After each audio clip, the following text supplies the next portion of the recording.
one last thing we're going to do today, and this may end up getting bounced to another day depending, so I kind of broke it into several bits. We're going to look at the stretch command. Stretch, because it uses a crossing window and you kind of have to think about what endpoints you're going across, is a little bit of trouble for new students. Let's open up that assignment 7 drawing again. And I know this says save as assignment 2. I made a oops, so that's really assignment 7. Just do it and save the same assignment 7 drawing. This is a way too big of a rectangle to fit in your title block, so just pick a point up here someplace. We're going to draw a sink that's 1 foot 9 inches wide and 1 foot 6.5 inches deep. So rectangle. Oops, I'm on ZMP1 layer. Well, that's okay, I'll fix it. So 1 foot 9, 1 foot 6.5. Click on my thing, go to layers, and I want this on 0 layer instead. And in order to keep from doing it again, let's go change my current layer to 0 as well. Now, if we scroll down to the picture, we're going to end up with something like this. That obviously doesn't look like what we're trying to do.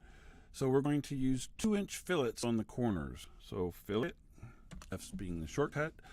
I have my radius defaulting to 1/4 now. I don't want that, so I hit R for reference. For radius. I just did the scale and rotate reference command, you can tell. So I want my radius to be 2. If I'm smart, I'll remember to hit the polyline option, so key, and it grabs all 4 corners. Yay! Now we'll use offset to offset 1/2 inch, so 0.5, to the inside. And I'm going to do it one more time from that outside. Bring 2 all the way in 2 inches. So offset 2. Pick my outside rectangle to the inside. You're like, oh, it's not rounded, Mr. Frank. Yeah, because each time it's doing offset, it's making this 1/2 inch smaller in this case. In this case, it made it 2 inches smaller. Well, if that's a 2-inch radius, there's no curve left. So we're going to have to go to fill again. We want 1-inch radiuses here. So radius 1, P for polyline. Book. And we're in fairly decent shape at this point. Now we're going to draw a line from the midpoint here to the midpoint here on layer ZNP1. We can either change layers or we can just go line. Go from midpoint to midpoint. And then, stop coming off the blocks. And then come in here and change it. Whatever way, I actually hit my F1. Oh, I haven't talked to you about that. F1, by the way, is help. F2 brings up a list of all the commands you've done, toggles on and off. F3, of course, we know is the object snaps. F4, if you do it, is a 3D object snap, so you'll never need that. F5 is also a 3D thing, don't worry about that. And it's toggling you through some. F6 turns the dynamic user coordinate system off. Don't worry about that either. F7 turns grid on. I didn't think I turned my UCS back on. The grid, you can actually set the grid, but we don't ever use it, so we'll turn it off. F8 is our ortho. We know what that does. F9, that's what's called a snap. Snap means it'll only snap to certain units. Like you can't get between them. We go like 1-inch units. It'll go 1 inch, 1 inch, 1 inch, 1 inch. It won't let you go in between. We never use that either. This is more for like people doing machining where they have a tolerance, and so the machine tool really can't go in between, and so they'll use that. That's F9. F10 is a polar orbiting thing. Don't worry about that. Just leave it in its off mode. Polar means it has to do with angular angles. And then, of course, the F12 doesn't do anything. And object 11 is object snap tracking. And that just, if I remember correctly, it puts little crosshairs, but I may be thinking of a different command.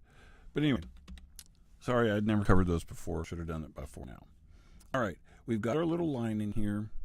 What we're going to use that for is we're going to put our drain using this midpoint. So we come down here. We want a 4-inch diameter circle right there. So circle, that's our center.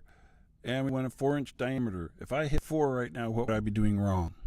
Remember, it's calculating a radius. That's what it's asking for now. I could be smart and go 2 and do the math in my head, or I could hit D, and now it knows I mean diameter. So if I hit 4 in, I'm fine. So offset, we want a 1/2 inch. Pick this. We're indicating that little kind of chrome plate that's at the drain. Ooh, amazing. Might be a good idea to hit File Save. Now, the only thing left is a real sink has about a 4-inch space right here where the faucets go. So we're going to stretch this whole piece down 2.5 inches. The trick with stretch, unless it's a shortcut, is you've got to think in terms of the endpoints you're crossing. Because if you just grab everything, it just treats it as move because there's no endpoints outside of that crossing rectangle.